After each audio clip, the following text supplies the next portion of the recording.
What's up, family? This is your man, not your boy, Go Black to Africa. So I got some very special guests here today that I've been wanting to go ahead and get them on so that you can see uh, their projects that they're doing in Ghana and their story of how they left America, came to Africa, and the great things that they're doing. One special thing that I love about this husband and his wife here is that they have been consistent in showing content to brothers and sisters around the globe in order to show that we can do what they do.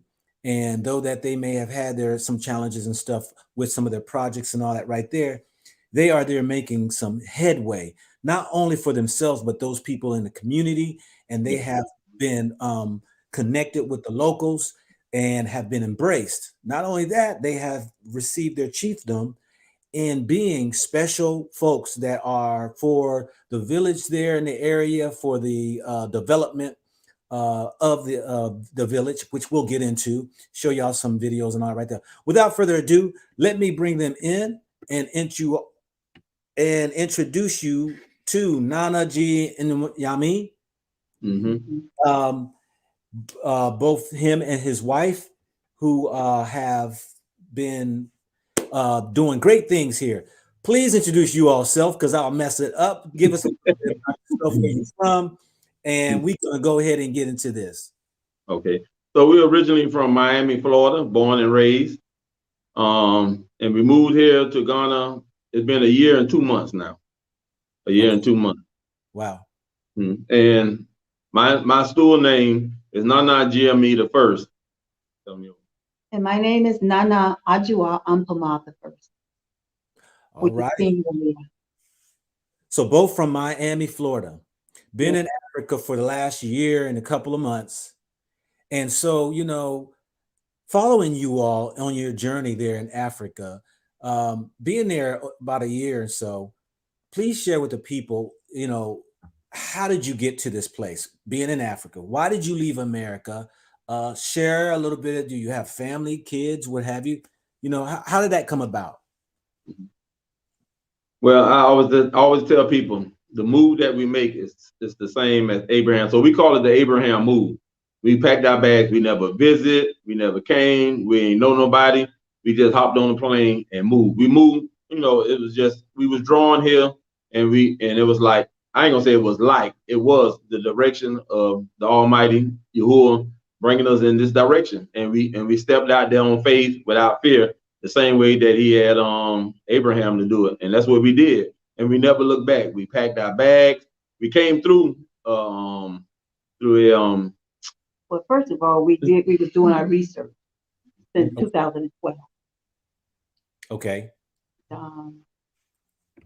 After that, I got a little sick, so we held off on it for a while, doing pre-cancer cells, and had to have 5 surgeries and everything. But then after he retired, we decided to start back our research, and this is where the Most High led us.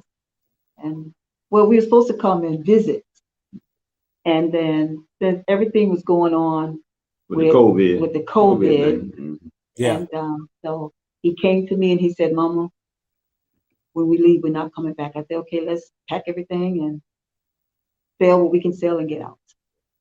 So that's what we did. We just packed up. Then, like I say, then we came to traveling, not a traveling tour company. We just packed all our stuff and came and just stayed. So we came with like 32 bags and stuff, like a little mini containers, little mini containers and stuff. 18 on the plane, other 17 on the ship. Wow. Now y'all have kids? Yeah, yeah, they grown. We got grandchildren. We got like I think 10 or 12 grandchildren. Okay. Yeah. So did any of them join y'all? Say it again. Did any of them join y'all? No, yes, one, yeah. Our son, he stays in Tanzania. Him and his wife and what is it, 5 man? Five of the grandchildren. So they're in Tanzania. Okay. Do I know? But he came with us when we first came, and he got some land over here in the Pan African Village area and stuff. and he went back, got his family, and then they moved over to Tanzania. So he wanted to make sure he was covered on both sides of the continent. Okay. Okay. Wow. So are you saying that you all moved to Ghana, never stepped foot before? Did y'all know anybody? I mean, y'all got Now off the plane. How did you know to go north, south, east, or west? I mean, we you just know? well, like I say, we came through the tour company where they had us at the hotel, the particular hotel we stayed. So we stayed right there after the the little tour thing was over. And we just stayed there. We stayed in Alamambu Beach Resort. We was there for 33 days until we found us an apartment. Okay. Okay. Okay. So you came on with a tour group. Uh-huh. Okay, I got you. No, I got it's you. just What's a that? group. Yeah, that's a group. I mean, it was three of us, like, Yeah. because some of the people canceled out that was supposed to also other people that we didn't know that was going to be on the tour, but it ended up being just three of us, me, and our son. Okay. Okay, Mhm. I got you.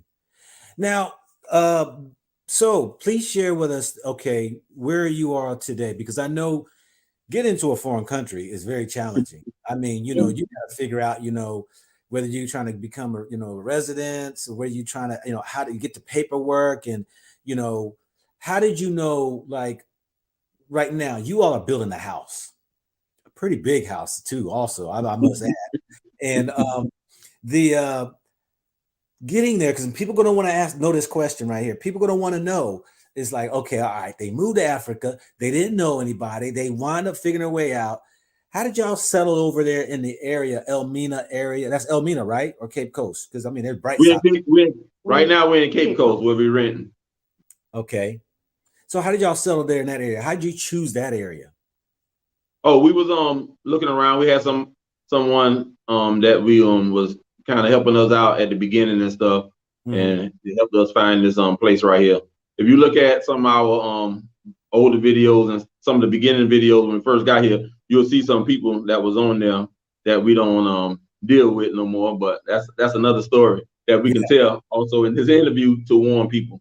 But yeah, we started off that way and stuff, and that's how we came about with this apartment. We had, some people helping us Okay.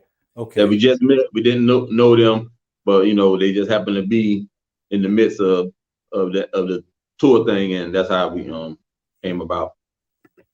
Okay. All right. And so now that y'all have been there a year and 2 months and all, how are you liking it? Oh, we loving it. We loving it. It's like when we came here, and we always tell people, it's like we never left.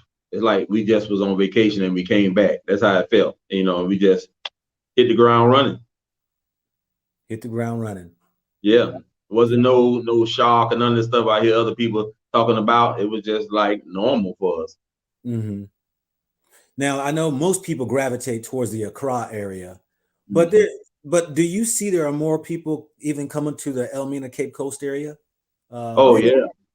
A lot of people are moving this way and stuff. Yeah. A lot of Mhm. people. Yeah. Yes, Okay. it's a lot of us here, and like everyone gets together every Thursday night, Mhm. for game night. How many people are you talking?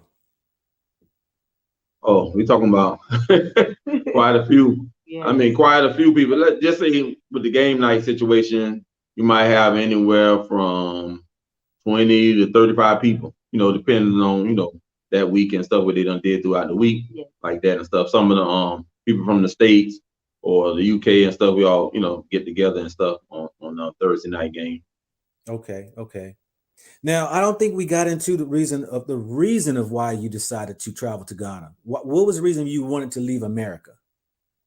That reason, well, we already knew it was coming. For us, we do believe in prophecy, and with the scriptures say and stuff, and some of the things that we had already in and the way things was going, from what America was doing, with things going around the world, and then when we seen how the COVID thing, how that was planned and stuff, especially after the year of return, we seen how a lot of stuff started looking at trickling, in the opposite way of that.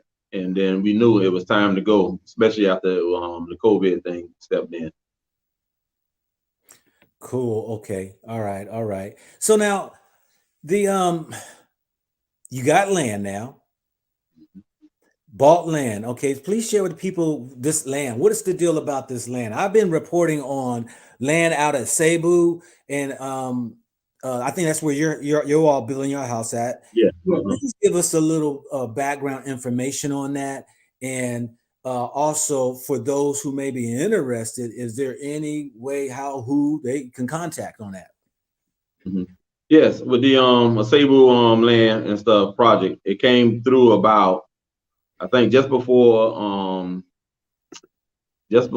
the year of return and stuff. That King Chief Oketechi them had and some other chiefs got together and came up with a plan to try to make a way of help for us to return back here, and they put that up, to offer, when they say free land, you still have to pay, money and stuff.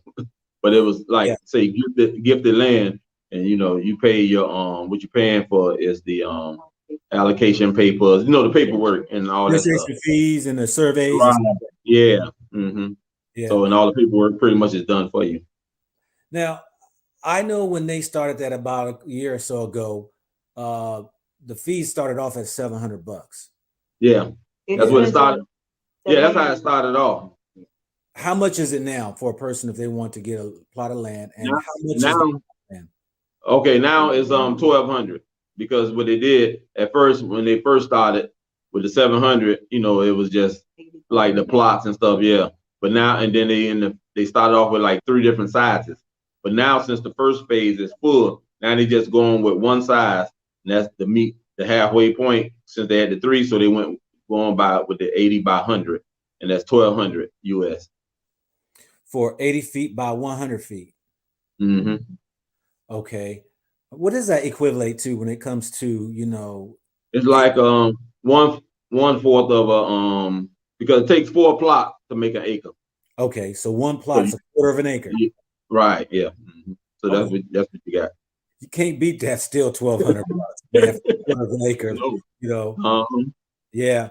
And so let's get into real quickly the you and your wife have been basically chiefdom or receive your status, your title as the development.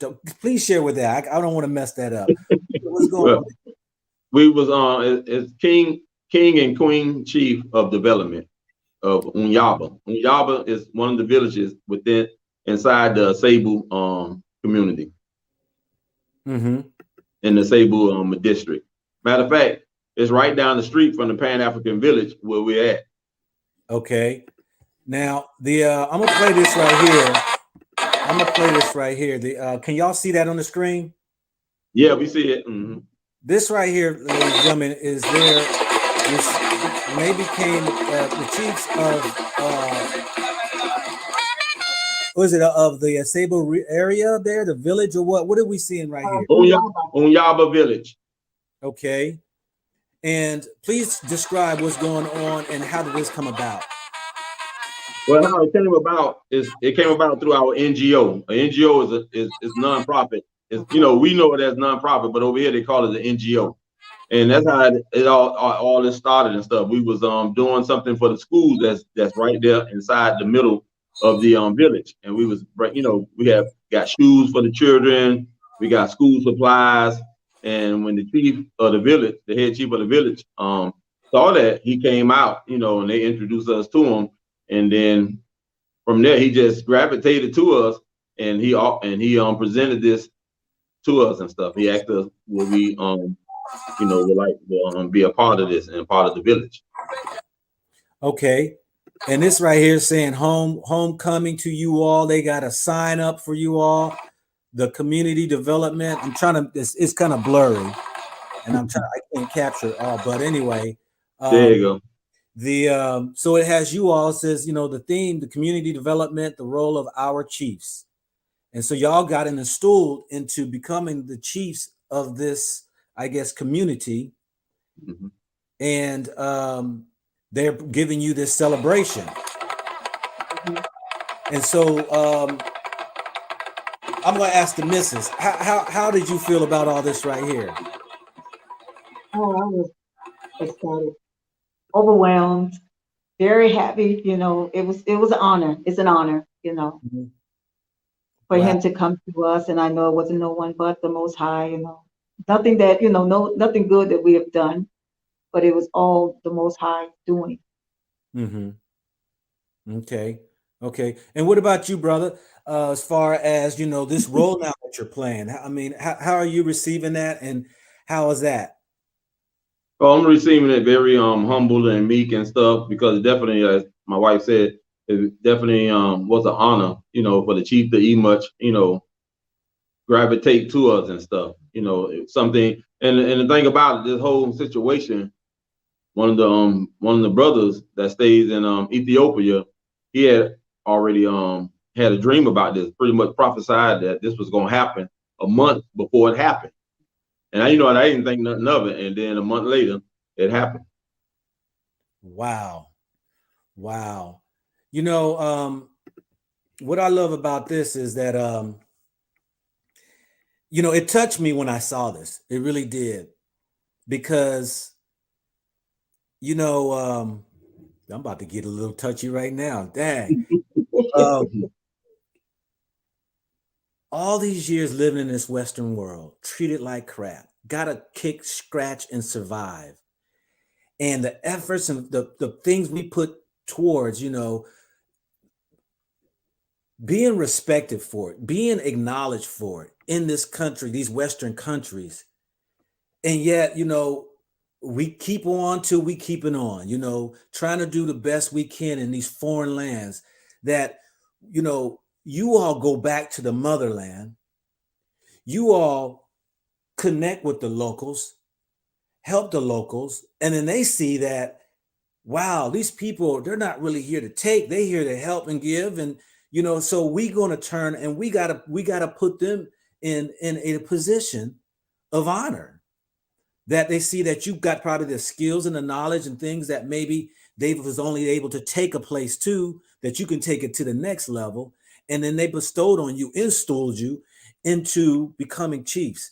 And when I saw that, because I know about two handful of chiefs there in Ghana who are chiefs around the region of Ghana, doing the same thing. And it moves me every time because, you know, to be to finally be treated the royalty, treatment, to finally, get the acknowledgement of who you really are. You know, we'll never understand that in these Western countries. When I'm watching that video and I'm seeing the kids and the people are dancing, and look, they brought out the instruments, and then it's the parades and it's the celebration. How many of us in these Western worlds ever got a celebration like that from these Western people? None. None, none. And so when I saw that, I was like, man, I was just so happy for y'all, because it's just something that where each one of us should be able to experience that once in your lifetime. Hmm. That's why I say go back to Africa, because if you ever want to be treated differently, or just want to know how it is to be treated, outside of the Western world, that one should aspire to go back to where they've originated from. Yeah. And so so now what are you doing with that? Because I know you have ties with this Asebu land now, right? And you play a part in that. So I guess you're one of the, maybe a point of contacts for the land out there. Say that again. You had froze. What'd you say? Are you one of the contacts for people, if they're interested in getting land out there, that they can reach out and contact you? Yeah, for the Sable, they can reach out to me, and then I just turn them over to the person that deals with the actual paperwork and everything that you need to do. I just when people call and get in contact with me, I let them know who to talk to, and so I give them that information. So that's why I always tell people to email me. Once they email me, I give them my number. They can call me, and then I get them in contact with those that handle all the paperwork wise. Okay, all right. And I'll make sure I put your email down there in the link. And so let's talk about, man, the um, the property that y'all have going on. Share with us what you got, what project you got going on, and Okay. um, what's y'all's plans, in the near future or with it and all. So the project we got on, so we have the NGO. That's one project, which is our nonprofit. But we also have a construction company. And the thing about it, the NGO or the construction company, it wasn't even much on our radar, our plan, or nothing.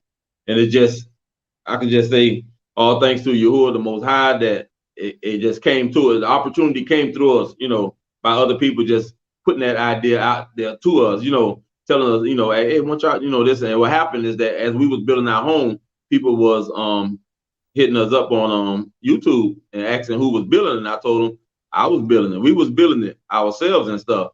And from there, that's how the construction business began. So we building right now. We're doing 3 projects. We're doing ours and two other homes that you have seen on there.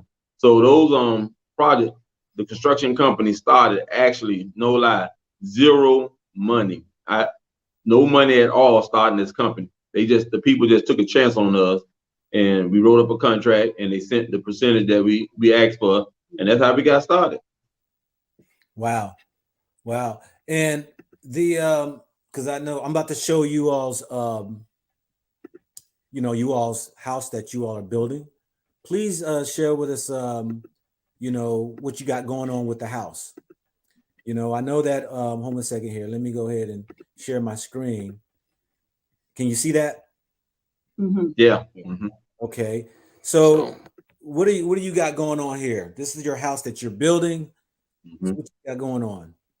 Oh yeah, so from there, it's almost finished. I just haven't put nothing up yet because I'm just waiting to get everything together so everybody can see the complete before and after. But all that right there is we got the doors. They putting up the doors now, the bars on the window. The windows will be getting put in later on this week. The roof is already completed. The place is already plastered and everything. We got in the back where you see the poly tank, we got a biogas system back there. They just completed. Mm-hmm. So I don't know if you can. Let me see. I'm going the wrong way. This right here is how it would look when it's completed. Oh, hold on a second, because I can't see. Hold on a second. Let me see here. Oh, okay. Yeah.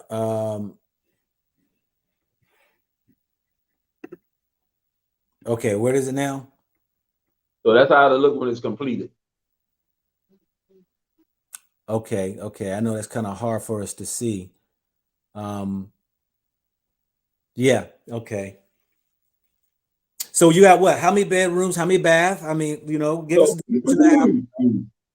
So we have 4 bedrooms, 3.5 baths, a study room that can be a bedroom, but it's a study room. We have our the living room. We have a bar area. We have dining room, kitchen, and laundry room. And then we outside where you seen the steps. You go upstairs outside. That's the upstairs patio, outdoor patio. Okay. And now with this project right here, I mean, this is you got what? Was that on one plot that you got there? Yeah, The house? that's one plot there. And so we're looking to be finished hopefully by the end of this month, completed.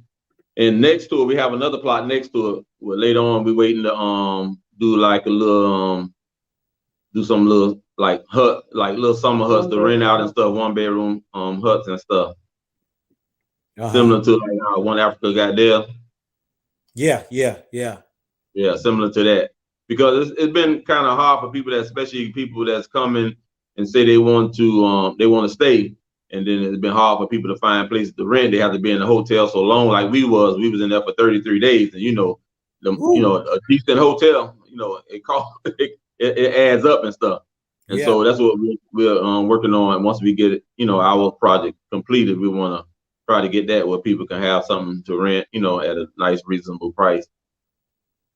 So like when you see the camera looking out there, that's the plot on the other side there. Okay. That right there. Yeah, that's the plot on the other side. Mm-hmm. Okay. So let me get back over here. Wow. So how many bedrooms and bath is it? It's a 4, 3.5. A 4.3.5. Okay, okay. Now I know that this well, most people are going to want to know how much would a project like that will cost them to build a house of that size. You know, originally when we started it all, we could have built it for like 60 to 65,000. But now, man, the prices in Ghana with material have gone up. The gas, as soon as the gas go up, everything go up. That means from grocery, food to supplies for whatever project you're doing, everything has gone up. So now, but it still would be way cheaper. How we can do it in that particular area is still way cheaper than in the States or the UK and stuff in that part of Ghana. But in Accra, it'll be different. But say for ours, like our home, we could right now. And I always tell people right now, we can do it, build at a four, like what we got now for anywhere from between 75 to 80,000, depending on what the extra people want in their home. Or 70 to 80,000. Okay. Well, I mean, everybody's screaming about Accra. I mean, Ghana going up, man. Ghana getting expensive, man. Jeez. I mean, like, yes. That's relative. That's relative. That's relative. But I know that, so are you saying that they can get cheaper houses if they go smaller, of course, right? I mean, if somebody want a 2-bedroom, 2-bathroom, you're talking maybe, 1,000 square foot. What could they get away with? How much you think it would probably? With 1,000 square foot, mostly say the 2-bedroom, you're looking at anywhere between say 30, 35, 45,000. Okay. And that depends on the material, because you have people building with what they call earth bags or the plastic blocks and stuff. So if they dealing, say with some companies we know they dealing with the plastic blocks, they'll build your 2-bedroom for like 25, 30,000. Yeah. For us, since we using blocks and stuff, it'll be between 35 and 45,000 for a 2-bedroom. Okay. Okay. So now, all right. So you all are there to stay. Mm-hmm. Yeah, because we residents. We are residents. All right, you're residents now, because that's where I was going to head with too. Is that how difficult is it to become a resident of Ghana? What measures you have to be? You have to be there a certain amount of time. Do you have to? How is that? After you renew, say after you have to, you get your visa, and that visa after you give you 90 days. When you renew for that second 90 days, you can go ahead and start applying for your residence. And with the residents, you have to have 2 Ghanaians that will vouch for you. They will write a letter. They also, that one of the Ghanaians will have to show that they have a bank account, and the person that wants to be a resident, they will have to show their bank account. So in other words, what this does is showing that you won't be dependent on the government. You have your own finances. Right.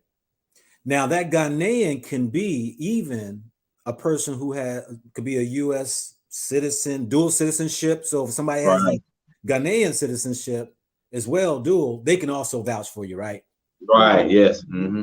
Okay. Because I know some people are going to be like, well, I don't know no locals or anything like that. But there's expats who also have citizenship there in Ghana. Now I know somebody was asking the question about how far you are. I know it was like 2-hour drive or so on a good day coming from Accra, right? It's about that. From Accra, three hours. About 3 hours. 3 hours from Accra, 4 hours from Kumasi, and hour and a half to 2 hours from Takoradi. Yeah. Okay. All right.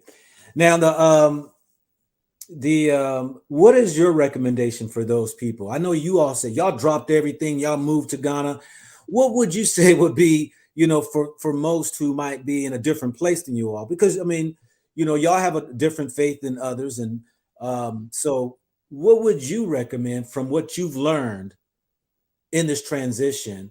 What a person should do? Should they come visit maybe first? Should they stay and rent for a while maybe? Or what would you recommend?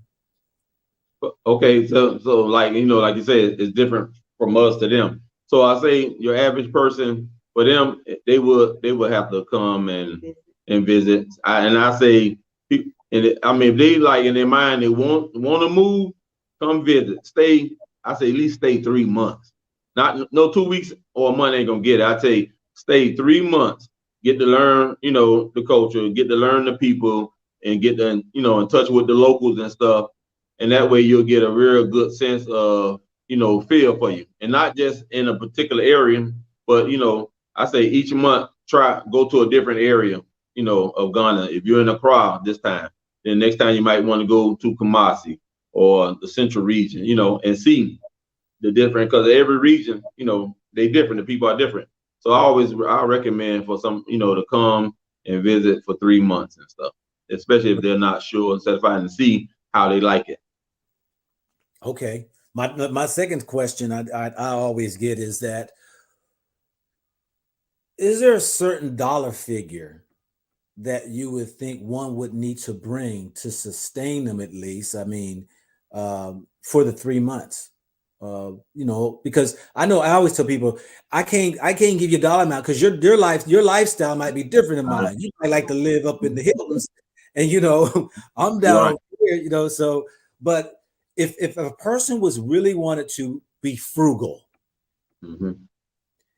how much could they get a house to rent, apartment to rent, being frugal in that Elmina Cape Coast area?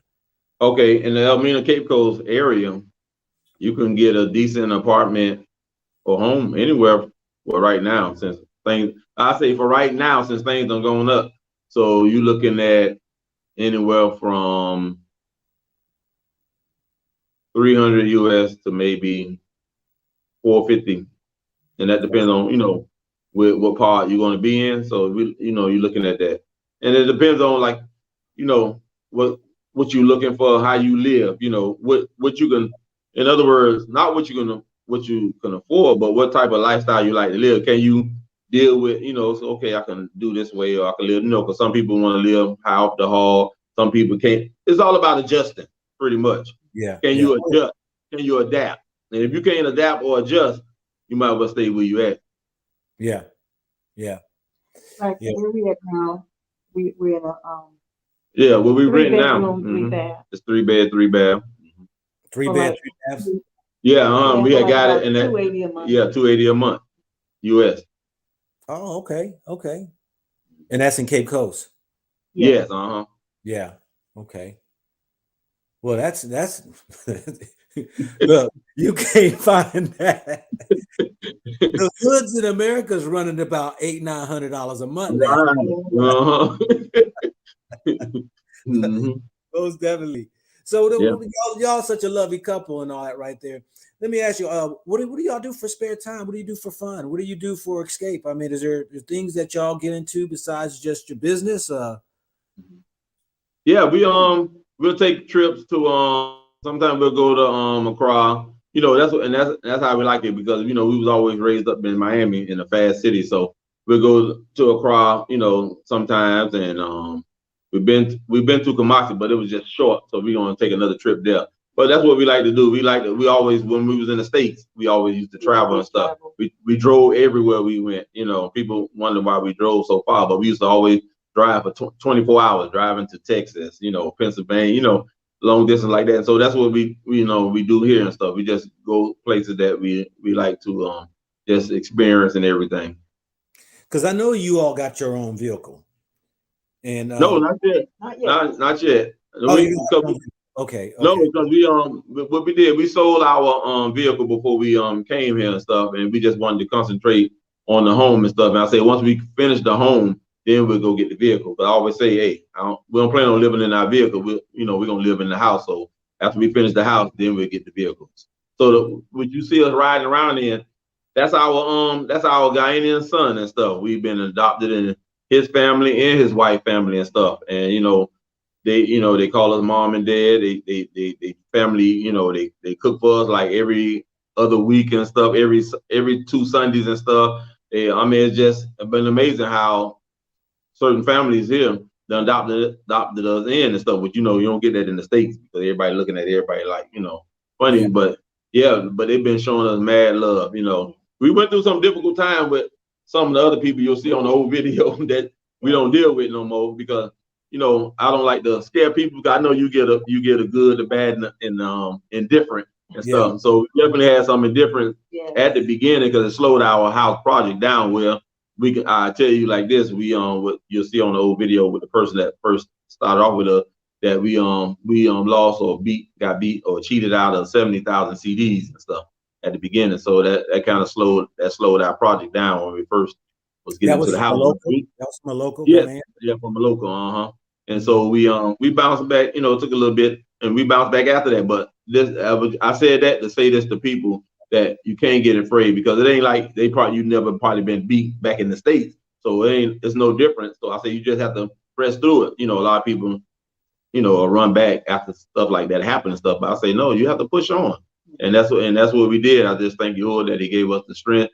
to push forward and stuff throughout, through those trials and tribulations. And we've been and the blessings been coming left and right, ever since and stuff. We didn't give up, we didn't lose faith, and we just pressed on. And then through that right there, I tell people, I say every trial is there to build us up. It's like going to the gym. You hurt the first time you go, but after that, your muscles, adapt.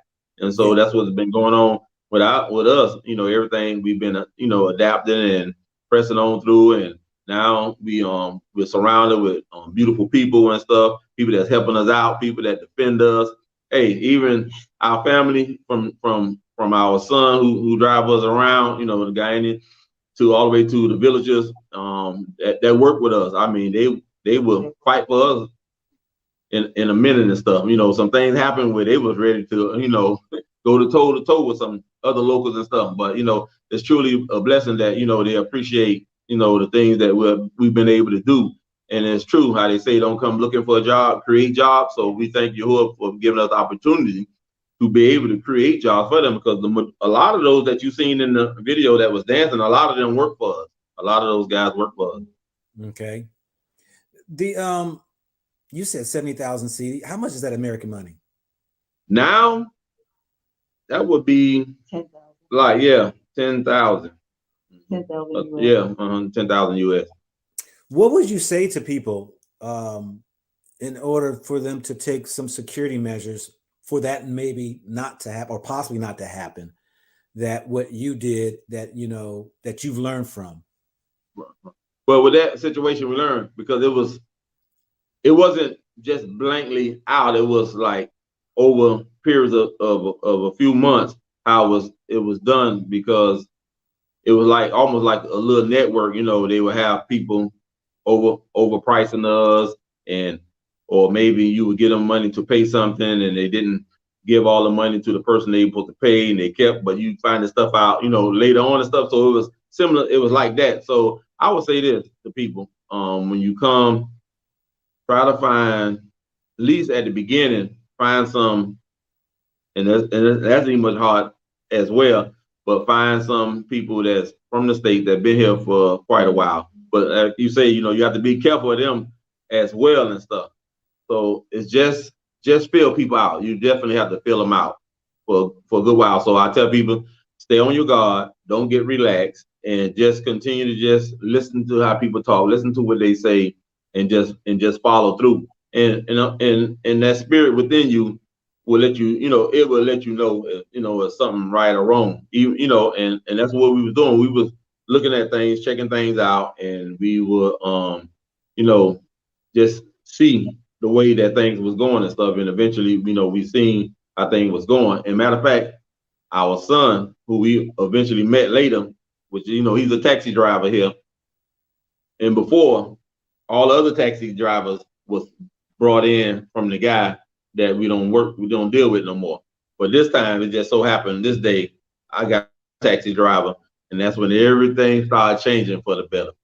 Because he started looking out for us, and he started letting us know what was going on. Even when they was talking in their language, he would let me know what the guy was saying and what they was doing.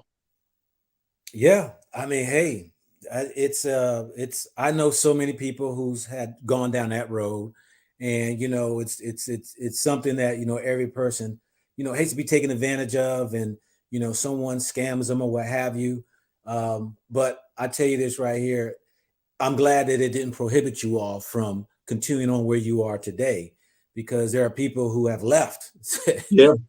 They have left, and it's like, you got me once, you ain't get me again. Mhm. But it seems like you all have continued to battle through.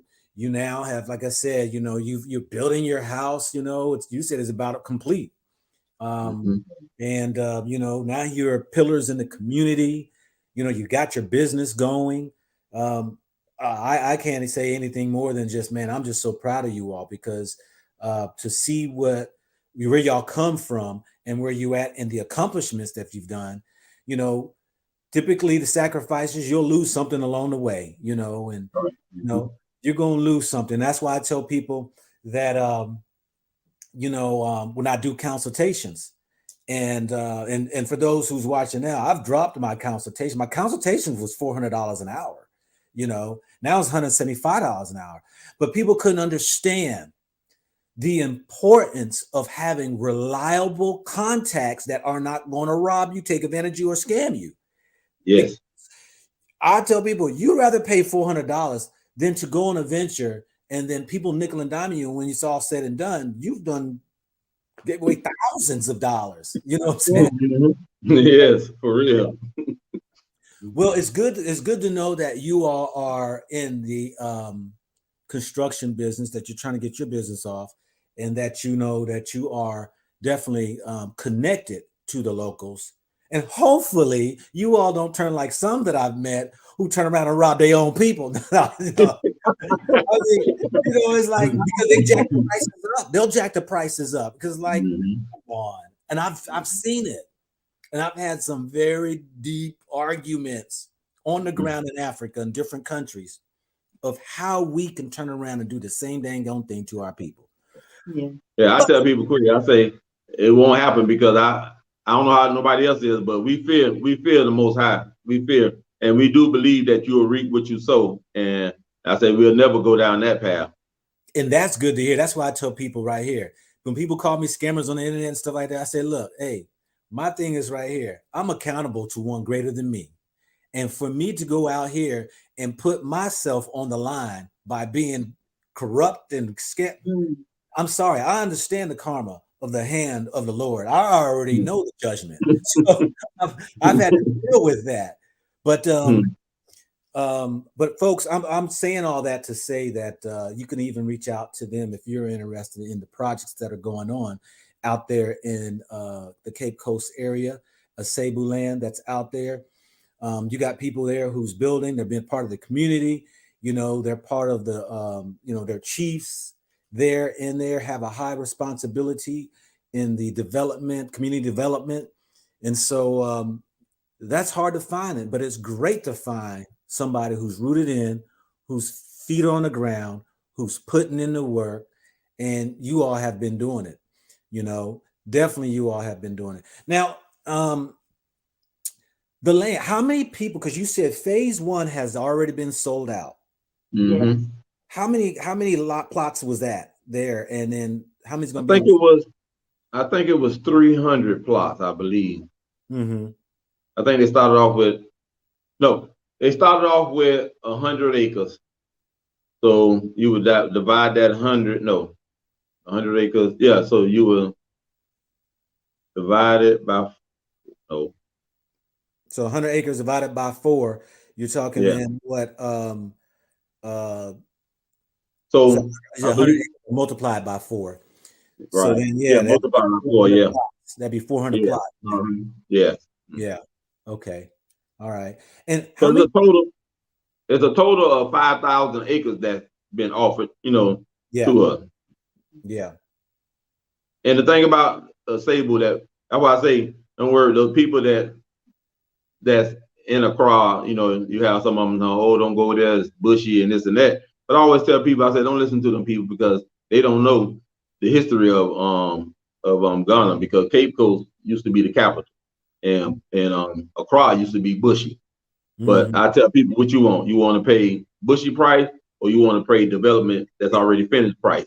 So Yeah. you do the math, but some people can't see the vision and stuff. And I say we're business people and stuff, so we know where to go at. That way, you would do you buy low, sell high. So that's how I tell people. I say, hey, you get in at the ground and stuff. Some people don't like to get in at the ground. They just want to jump in at something that's finished. And I say, I don't believe in paying those type of prices.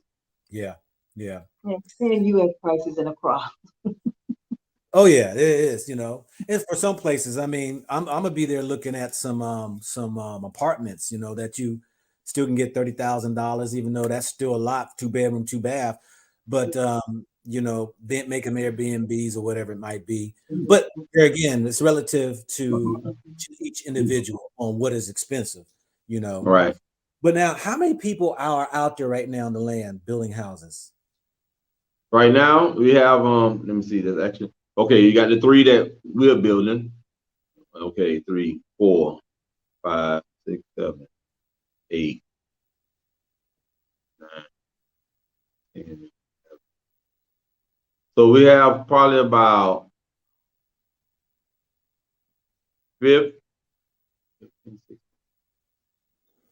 about 16 houses that's up, and some more that's going up because they done cleared, the people done cleared their land. So Okay. yeah, so it's moving along slowly. But then you have those that I think they were so excited being able to have a piece of land for the first time probably in their life that they haven't started doing nothing. Because by now, some things should have been already going on, but a lot of people that have bought land haven't, really start doing it. But you have we that are there, and then you have some that's not there. That Yeah. like 2 of the homes that we're building, they still in the state, but they got us building their home because they'll be coming soon and stuff. So you have something like that and stuff. Okay. Okay. So, I mean, it seems like, there was a lot of people who jumped on board to purchase the plots, but there's very few who's actually building, you know. Yeah. Yeah. Mm-hmm. And Yeah, because the yeah, what? because because this project started in 2020. It started off Mhm. slow, but Yeah. once they got everything situated and everything, and by 2020, beginning of 2021, yeah, everything had was up and running real, look much better than it started at the beginning. Yeah. Yeah. Well, suspicions tell me that most of those who bought basically bought out of emotion. So that land gonna probably be sitting there, you know. Uh, I'm just saying. Yeah, I'm glad you mentioned that because that's something they tell you in the document. They giving you up to 2 years to start doing something on the land. Okay. So that's part of the agreement. You Mm, have to have something start doing within 2 years. okay. Okay.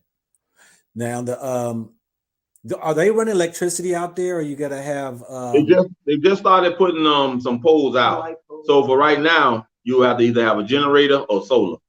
So we going with solar. We was going with solar anyway. yeah, which is the best route. Yeah. Right. Yeah. Also, Mm. also to that point, not only I tell people because it was one of the young ladies and stuff.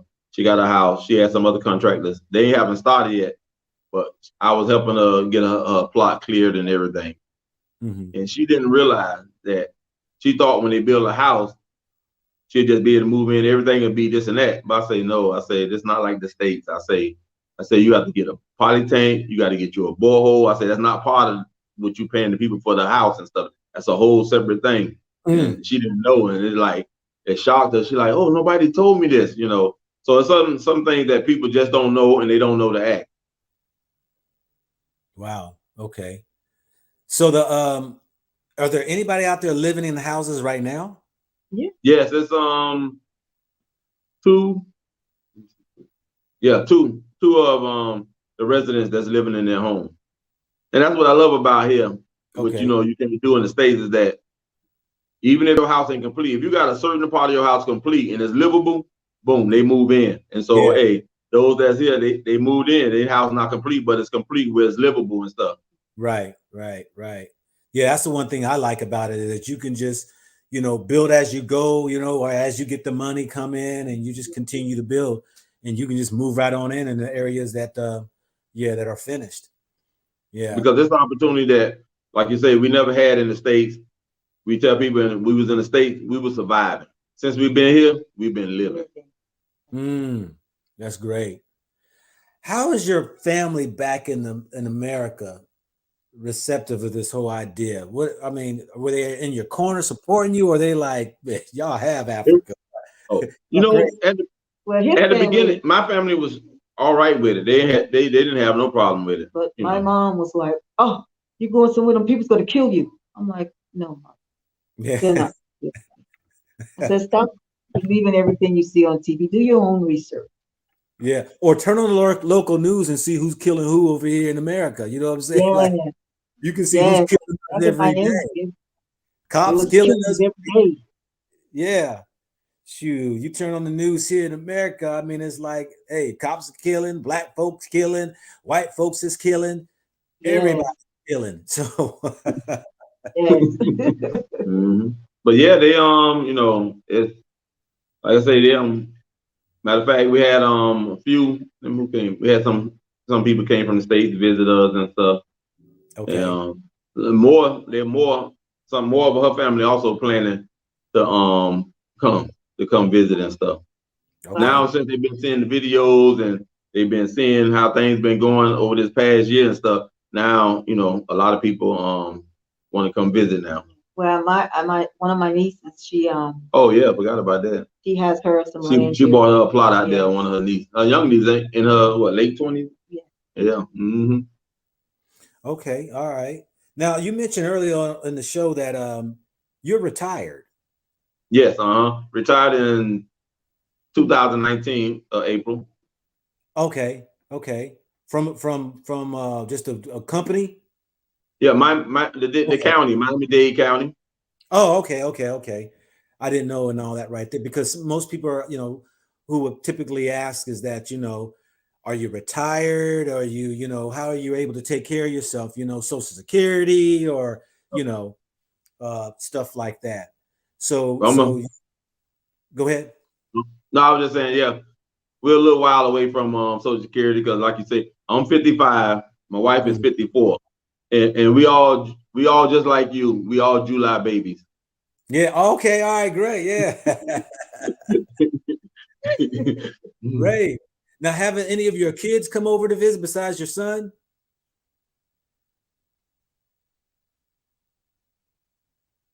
Say Hello? it again. You just froze. Oh, I was saying, have any of your kids come over besides your son? No, our daughter and the other son, no, they haven't. They haven't Um, come. Yeah, I Yeah. don't. I don't know if they're coming or not. They Yeah. haven't said anything. Anything. So no, they're they just asking us when we're gonna they come asked us, visit. yeah, when we gonna come visit. We say we ain't coming back, and we told them, we say we're not coming back. The only way you gonna see us is if you But come to here. come get our grandchildren. That's it. So y'all ain't even going back to visit. No. No, Mm-mm. Ooh, I tell y'all what, hey man, hey, hats off to you because I feel you. I'll be coming back over there here in a few more weeks, and I'm gonna come by there and check you all out. I'll be over Oh, there. definitely, definitely. ooh, We would love it. we would love that. Yeah, and so I'll be able to even capture and do a video of you all's your house and all that if you don't mind. And No problem. yeah, and maybe even do another interview so people can kind of see now up close what you got going on and things like that. But yeah, I'll be there. And my thing is that quiet as kept. I don't even want to return back, and my wife, is like, well, we'll see, we'll see. But yeah, but yeah, I'll be in the continent for probably the remainder of the year. We'll see. But if I had my choice, there's no other place for me but Africa, and Right. it's a beautiful place. And I tell people right now who are watching and all right there, you are definitely missing out on a great opportunity. The sad part about it is that we have a propensity to wait till something takes off and go, and then everything now is out of reach, out of hand, too expensive, and then it's like now you sit back and regret, like, why didn't I just go ahead and do that up front?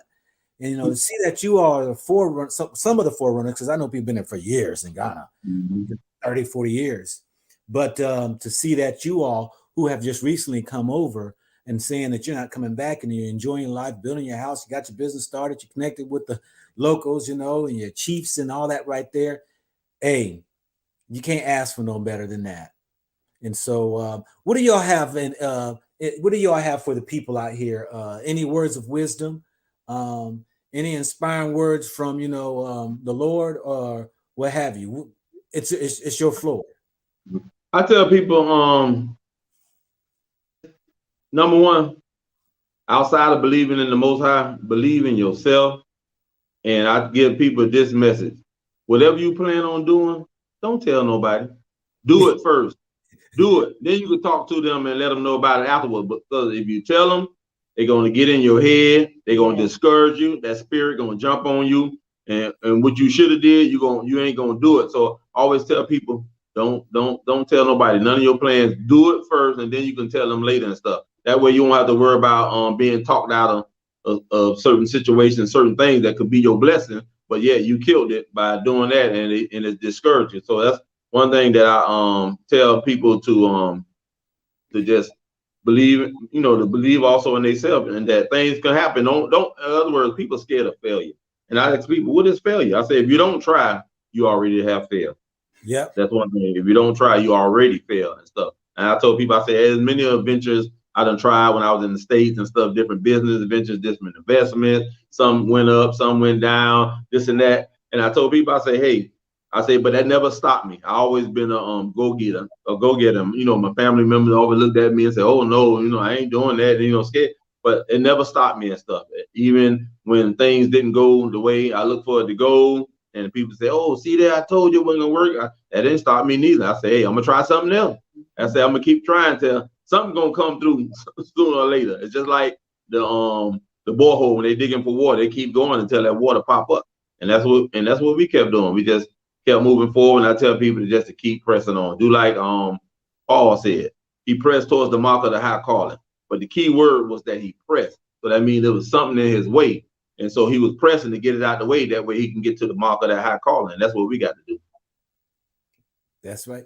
What have you got, Mrs.? Please share.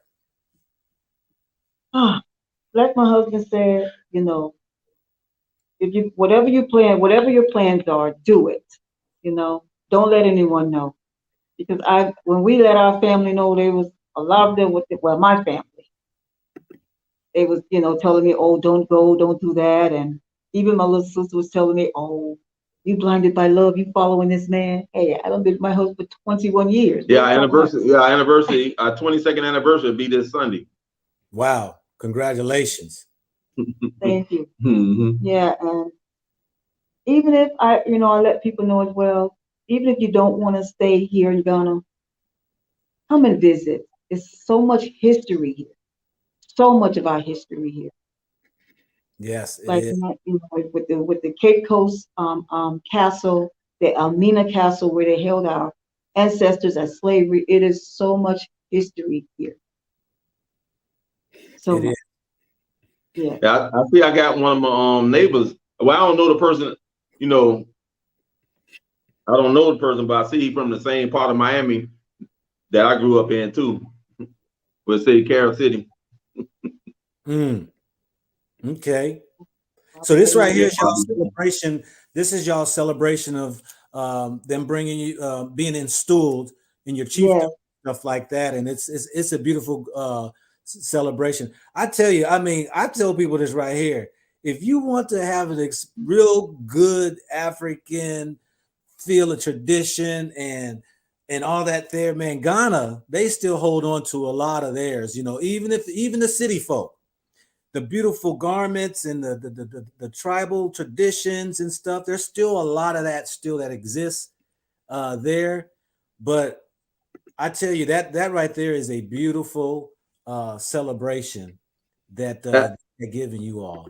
It was lovely. I seen when you when they was giving your name and you was adopted into that family here in Ghana. And I tell people, I say, we talk to the family, we still talk, we talk to our family members just about every day. And I told them, I say, you should see, I say, y'all, you think that's something, they weddings, celebration, even a funeral celebration. You think it's like a family get together picnic or something. Yeah. That's how awesome that, they celebrate and stuff. Yeah, we went to the Thanksgiving. Yeah, we ended up going to one of the funeral Thanksgiving the day after the funeral and stuff. And it will tell you, it was, you don't even realize that it was, it was a funeral, because they're celebrating the life of that person the way he lived or she lived. Yeah.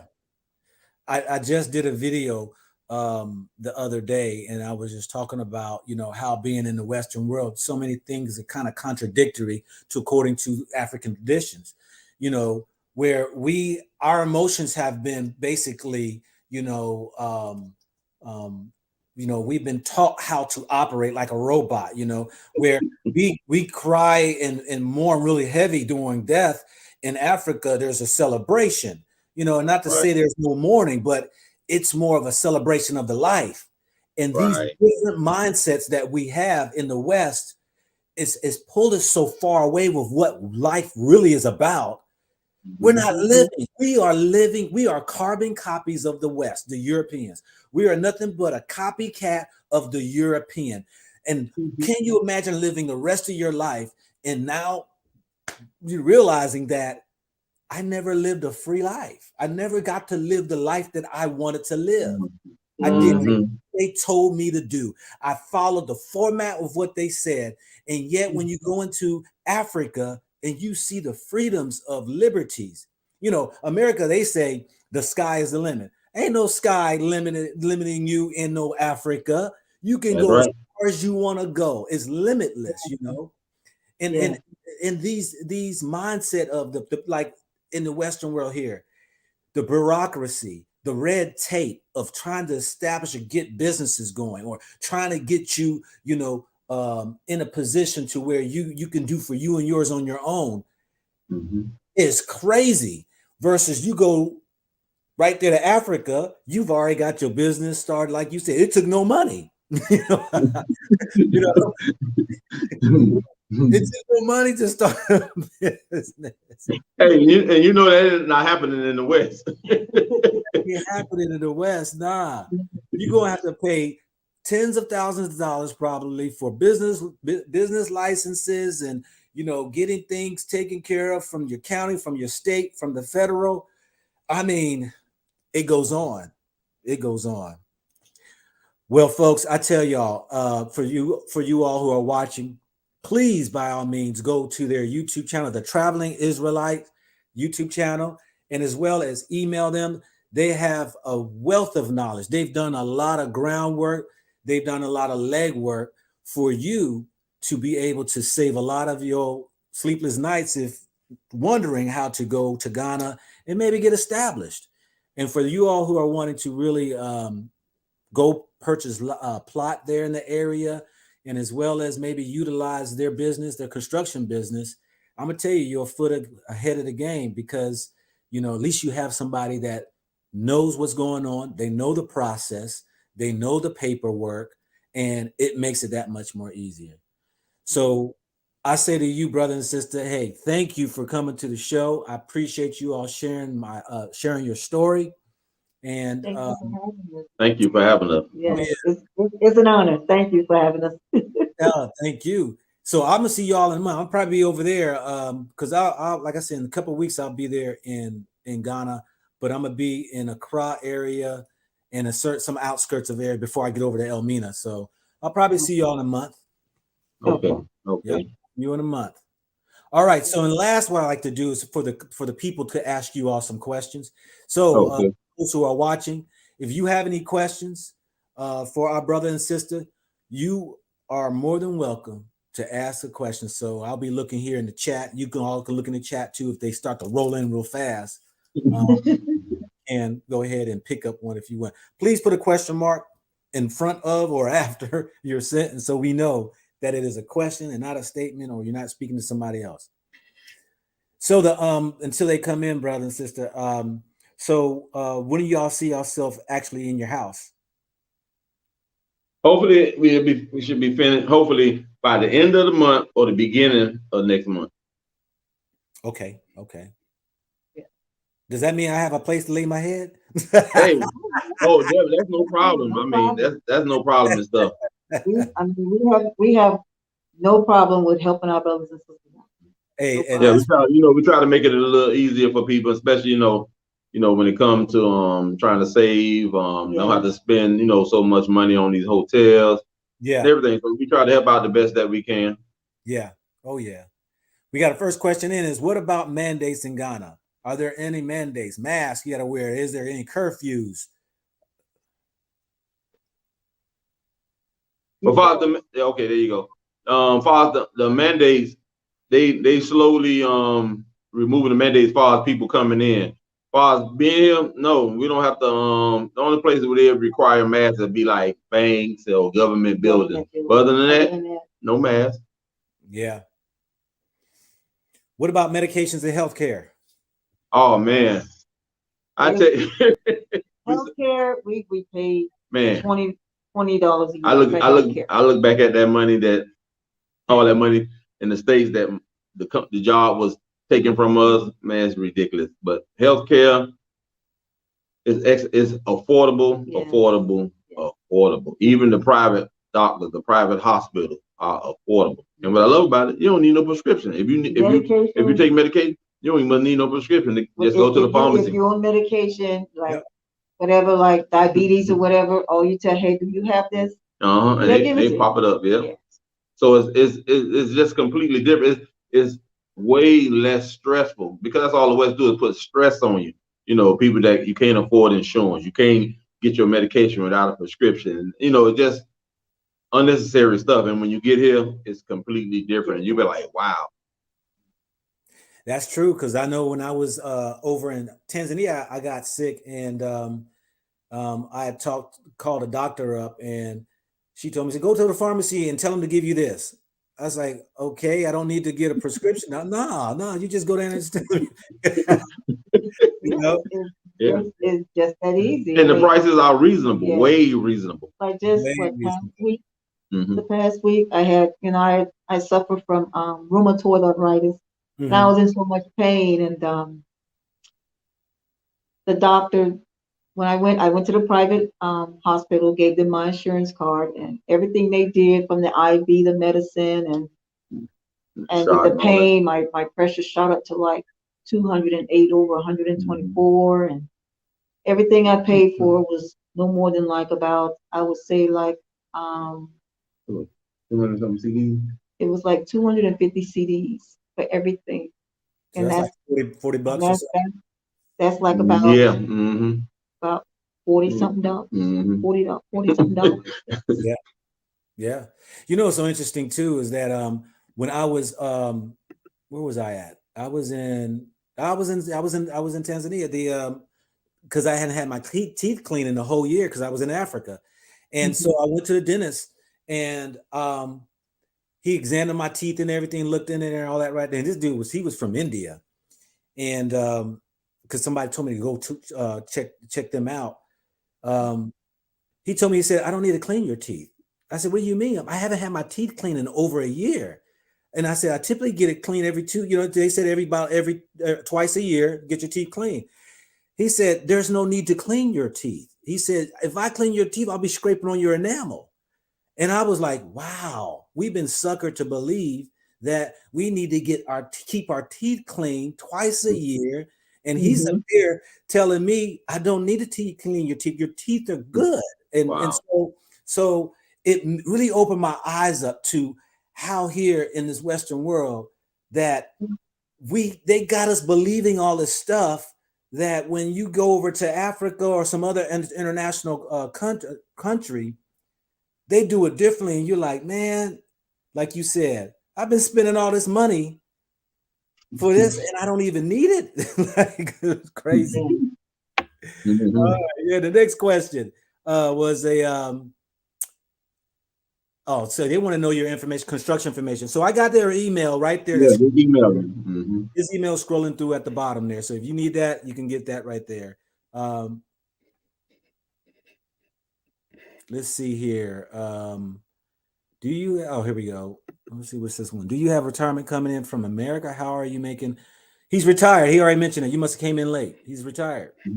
Yeah. So I have the retirement coming in from America, and then the construction business. Yeah. So how they all right? Some of these questions people are, because people go in and out over this past hour. So. Okay, no problem. That's no problem. See, so how long have you? Yeah, so we've been here now 1 year and 2 months. What's the most challenging about your move to Ghana? leaving the state. Leaving the state. That was the most challenging part right there. Trying to get out. Yeah, we went through a lot. One thing to another. I tell you, just trying to get out. Yes. It was like every little thing the enemy was trying to throw at us to stop us from getting out. Yeah. I mean, it was like they told us, okay, you have to have your COVID test done, 72 hours, but it wasn't leaving the United States. It was getting on the international flight. Yeah. That's not what we was told. Yeah. Yeah. Yeah. You got to have that. You got to be 72 hours from the departure date of leaving your country. Yeah. Yeah. Yeah. And so that's something I'm glad since you mentioned that, it's something people ought to know between, that local flight and that international flight. Yeah. Because it changes and stuff, because you might have, especially if you have a layover where you have to overnight layover and stuff, that it would change everything, including if you have that connecting flight and then the time change as you flying. So you have to consider that and calculate all that. Yeah. We went through a lot. We missed the flight because they said just 10 the time. p.m. but it was 10 a.m. and Mhm. then they said, okay, the lady, she was trying to make us pay, but we wasn't supposed to be paying. It was a lot. Yeah.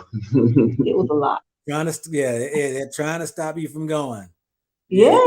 Enemy, yeah, it's real. That's when you sometimes know that you're on the right path, when you go through those struggles, Yeah. Yeah. Okay, next question. What's up, No Limit Eddie? How you doing out there in Egypt? That's my brother out there, No Limit Eddie. He got a question for you all. What power do chiefs hold in Ghana? Well, the power, one thing I can say that the people are very respectful, of chiefs and stuff. They give them they do serve, they do respect and stuff. And when you say power, it's not like you showing authority, but you have a responsibility to the people and stuff. Just like the scripture say, he that is greater, let him serve. So that's really the job of the chief, to serve the people, make sure their village or their community, take the needs are taken care of and stuff. So it's not so much of you having the power to just rule over people, but it's more of you serving the people. That's the power. That's powerful how you put it, and that's how it is too. Because I know a brother there in Kumasi. I did a interview with him and his wife, and one she's American, and his other one is Ghanaian, and he's the head chief for his people, and man, he serves all day long. It's like he got to handle the little arguments, and he handling the issues and dealing with, it's a lot of responsibilities that you're serving people. Yeah. Next question. So all we need for a plot of land is the cost of documentation procedure of ownership, which is $1,200, correct? Yes, from the Sable project. Now you got other areas that sell plots and everything, so it's different prices depending on what area of Ghana you're gonna be in. But particularly for the Sable Pan-African Village, yes, 1,200 US. Yeah. And then as they come back and they ask, is the land is still free? And that right there is a catchphrase.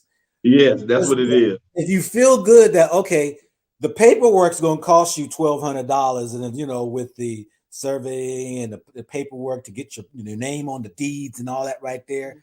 But in actuality, it's still one package. So currently right now it's about $1,200 for the whole the plot, the paperwork, and everything. So yeah, I mean, so I try not to even use the free land thing and stuff, because it kind of throws people off. Yeah. Let's see here. Does a person have to physically be there to purchase land? No, but I'm gonna tell you like this. I recommend for you to be here. Even if people know me or don't know me, I still tell people you need to come and purchase land. Just like our son friend, he came, he stayed with us, he purchased him some land. I always tell people, I say come, because just because somebody else got some land out there, you might don't like it. So I always tell people, come check it out and examine it yourself. Yeah. So yes, they can purchase the land, Because some people, did it and stuff. And it was after they did it, they waiting, wondering why it was taking so long, this and that, and and I say that's why I always tell people, hey, you should come because when you're in person, things, even though in Ghana, things move slow, but when you're not in person, it must move slower. Mm-hmm. Mm-hmm. Yeah. Yeah. But me personally, I would never purchase something that I ain't there to see. I know that's right. How easy or difficult is the process of moving to Ghana? Guess it depends on the individual. Yeah, that's it. It do. uh, we're gonna take about 5 more minutes because we 15 minutes past. I promise this will be about an hour. I don't want to No hold you up. problem. It's a little later over there than here. Somebody's asking about what bank should I use to start sending my money to build for my family. Whatever bank.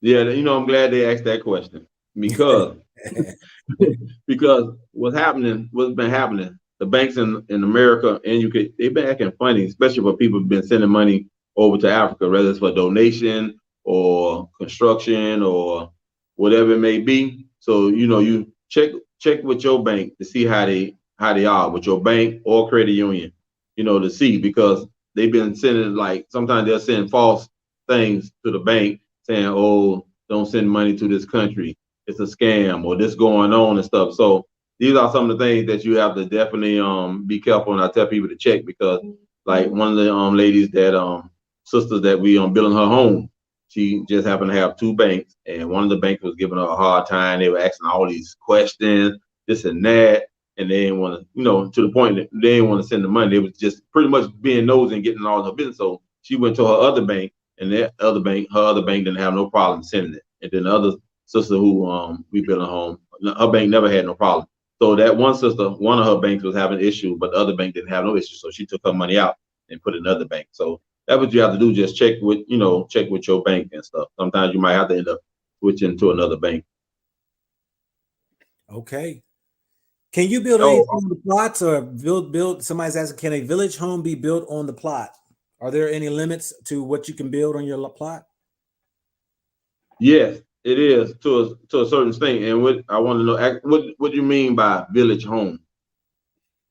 Yeah, I think they're probably talking about maybe like right African one, one Africa rather. Oh, okay, yeah, it's concrete. In other words, you want like that style. You still have your block home, but you just have the like the grass style on top of the roof. Yeah, if that's what they're talking about. Yeah, we have to see. Is Ghana very expensive to live? Yes and no, yeah. And that depends on what part of Ghana you living in. It depends on your pockets. Yeah, that too. No, it ain't expensive at all. Shoot, hey, that's cheap. And to some, it's expensive. Mm-hmm. I've said this for me personally. I will not go into Africa and spend what I will spend in America. I'm just not going to do it. I'm me personally. I mean for a house, you know what I mean? Mm-hmm. I'm just not gonna do it. But for people say whatever their budget may be, and for especially people when they ask that question, I tell people, hey, in a certain part of Ghana where the just like in America, you got certain areas that the price are low, the price are high. So that's how same thing here and stuff. You just have to get in an area where it's not expensive, like how it is in Accra. And I let people straight off the rip, Accra is expensive, just like living in one of the big cities in America and stuff. So like where we at, you would consider, which is the central region, and over here in Cape Coast and Elmina, and to say where all this is central region, is the prices are real reasonable. Okay. Somebody's asking, are they Christians? They have both here, Christian and Muslim.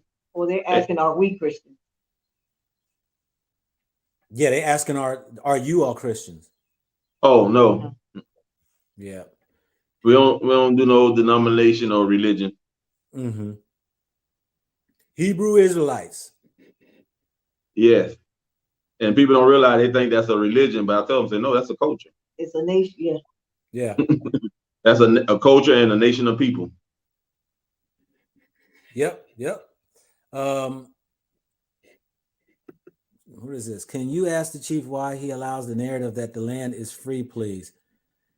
It's not his narrative. I guess somebody thinks that you're the one who's heading this whole land thing or whatever, but they No. don't. Nah. No, it's not. Yeah, it's not us. Yeah, it's King Chief Okatechi.